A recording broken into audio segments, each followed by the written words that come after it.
Hello friends, কেমন আছেন সবাই? রমাস কুকিং চ্যানেলে সবাইকে স্বাগত জানাই। আজকের রেসিপি হলো অমৃত স্বাদের দই ক্ষীর। এই অমৃত স্বাদের দই ক্ষীর কীভাবে বানিয়ে ফেলবেন চলুন তাহলে দেখে ফেলি। প্রথমেই কড়াতে আমি 1 লিটারের মতো দুধ নিয়েছি। দুধটাকে ফুটিয়ে ফুটিয়ে গাঢ় করে নিচ্ছি। মিডিয়াম ফ্লেমে রেখে দুধটাকে গাঢ় করে নেবেন। দুধটা দেখুন অনেকটাই গাঢ় হতে শুরু করে দিয়েছে। এখন সামান্য পরিমাণে দুধ একটা বাটিতে তুলে নিলাম। এই বাটির মধ্যে যে দুধটা তুলে নিয়েছি তার মধ্যে 2 চামচের মতন পাউডার দুধ মিশিয়ে দিলাম। ভালো করে দুধটাকে মিশিয়ে তারপর এই দুধের মধ্যে ব্যবহার করলাম। যদি ডাইরেক্ট পাউডার দুধ এর মধ্যে ব্যবহার করেন সেক্ষেত্রে গুলতে অসুবিধা হতে পারে। অনেক সময় পাউডার দুধ ঠিক মতন গোলা না হলে সেটা শক্ত মতো হয়ে যায় আর দইটা খেতেও একদম ভালো লাগবে না। তবে পাউডার দুধ দিলে দইয়ের টেস্ট খুব ভালো হয়। আমি 1 লিটার দুধ নিয়েছিলাম, সেটাকে ফুটিয়ে প্রায় অর্ধেকের থেকেও কম করে নিয়েছি।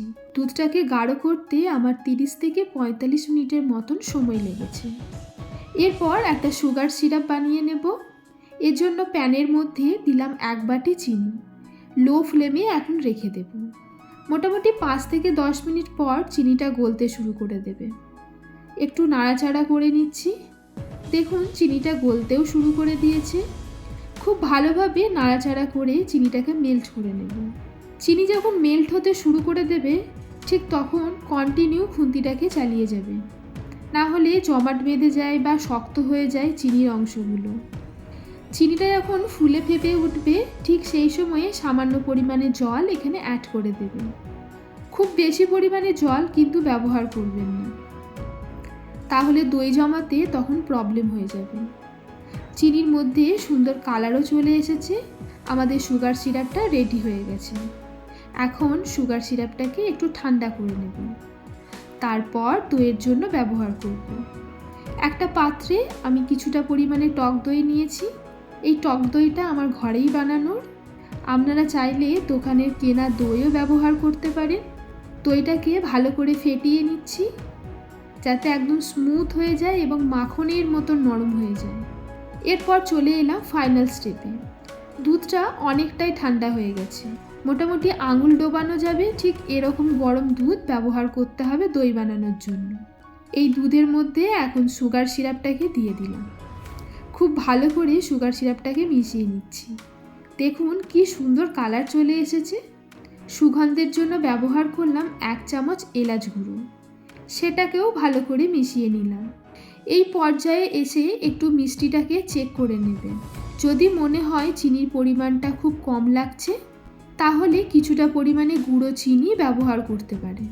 এরপর অল্প অল্প করে টক দই দিয়ে দেব। একবারে সমস্ত দইটা দিয়ে দেবেন না, অল্প অল্প করে টক দই দিয়ে ভালো করে মিশিয়ে নেবেন। দেখুন টক দইটা দিয়ে দেওয়ার পর অনেকটাই গাঢ় হয়ে গেছে। আমি একটা প্লাস্টিকের পাত্র নিয়েছি। এই পার্সেল বক্সের মধ্যেই আমি আজকে দইটাকে জমিয়ে ফেলব। পার্সেল বক্সের গায়ে সামান্য পরিমাণে দই লাগিয়ে দিলাম। এরপর কড়া থেকে দুধের মিশ্রণটাকে ঢেলে দিচ্ছি। হাতার সাহায্যে ভালো করে সেট করে নিলাম। এখন পার্সেল বক্সের মুখটাকে বন্ধ করে দিলাম। এরপর উপর থেকে একটা কিচেন টাওয়াল বা মোটা কাপড় দিয়ে দিতে হবে। যদি আপনাদের কাছে এরকম টাওয়াল না থাকে তাহলে সেই ক্ষেত্রে আপনারা কম্বল ইউজও করতে পারেন। দই জমানোর জন্য সবসময় গরম জায়গা ব্যবহার করতে হবে। মোটামুটি 10 থেকে 12 ঘন্টার জন্য আমি দইটাকে জমতে দেব। 10 থেকে 12 ঘন্টা পর দইটাকে নিয়ে আমি ফ্রিজের মধ্যে 2 থেকে 3 ঘন্টার জন্য রেখে দিয়েছি। তাতে সম্পূর্ণ দইটা সেট হয়ে গেছে। দেখুন কতটা সুন্দর দেখতে হয়েছে এই অমৃত স্বাদের ক্ষীর দই।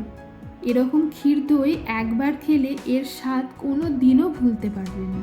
আজকের রেসিপিটা ঠিক কেমন লাগলো অবশ্যই আমাকে লাইক এবং কমেন্টের মাধ্যমে জানাবেন। আবারও ফিরে আসবো নতুন কোনো রেসিপি নিয়ে। ততক্ষণ পর্যন্ত ভালো থাকবেন, সুস্থ থাকবেন। থ্যাংক ইউ বন্ধুরা।